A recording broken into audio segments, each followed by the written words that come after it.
Hi guys, it's Miss Crescenzo again. Today we're going to be reading Chapter 2 of The Magic Treehouse number 13, Vacation Under the Volcano by Mary Pope Osborne. So if you missed Chapter 1, you got to go back to the last video that I posted and you can listen to that before we do Chapter 2. So in Chapter 1 we learned that Jack and Annie, who are these two people right on the cover, are siblings, they're brother and sister, and they're going to be going to ancient Rome to try to solve a problem. So I'm going to open up to Chapter 2 and we can get started. So Chapter 2 is titled, The End is Near. Jack opened his eyes. He pushed his glasses into place. Morgan was gone, and so were Jack's jeans, t-shirt, sneakers, and backpack.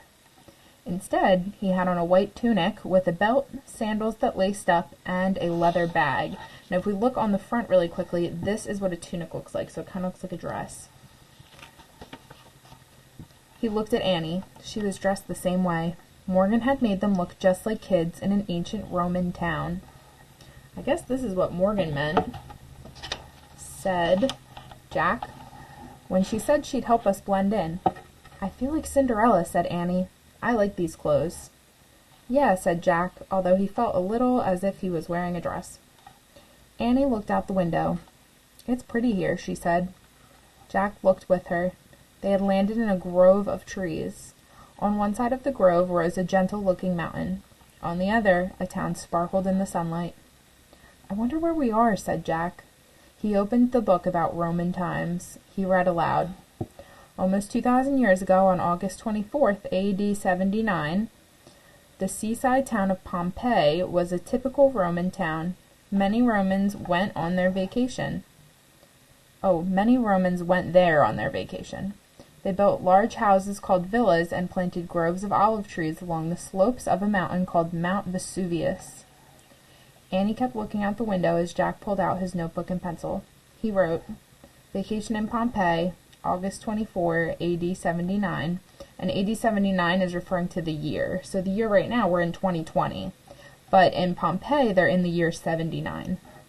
Houses called villas. Jack looked out the window again. It does look like a nice place to go on vacation, he said. We must have landed in one of the olive groves, said Annie. Yeah, and that town must be Pompeii, said Jack. He looked in the opposite direction. And that mountain must be Mount Vesuvius. Annie shivered. That name sounds scary, she said. Really? Said Jack. Not to me. He looked down at his notes. Hey, did you feel that? Said Annie. What? Jack looked up. The ground shook. I heard it rumble, too, said Annie. Jack frowned. I think you were just dreaming again, he said. No, I wasn't, said Annie. Something feels wrong about this place. I really think we should go home now.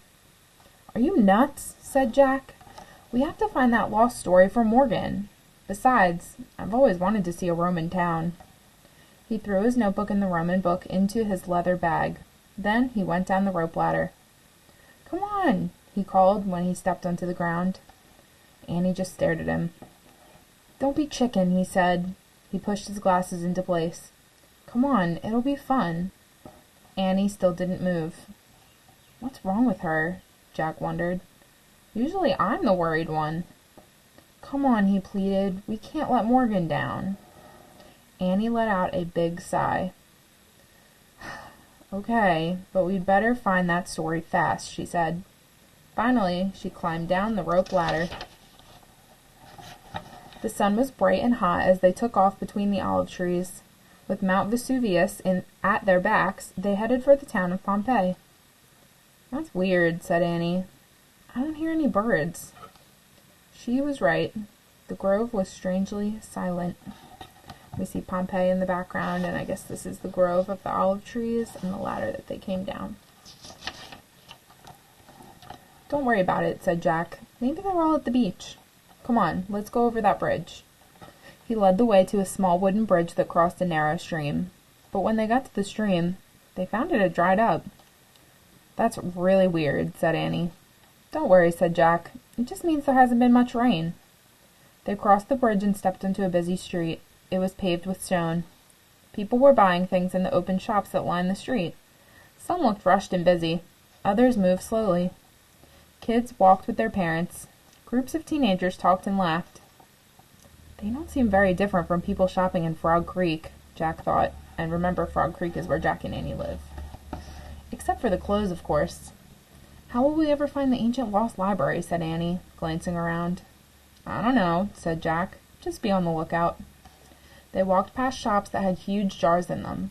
When Jack looked closely, he saw that they were filled with grain, dried fruit, and olives. Meat hung from the ceilings of some of the stores.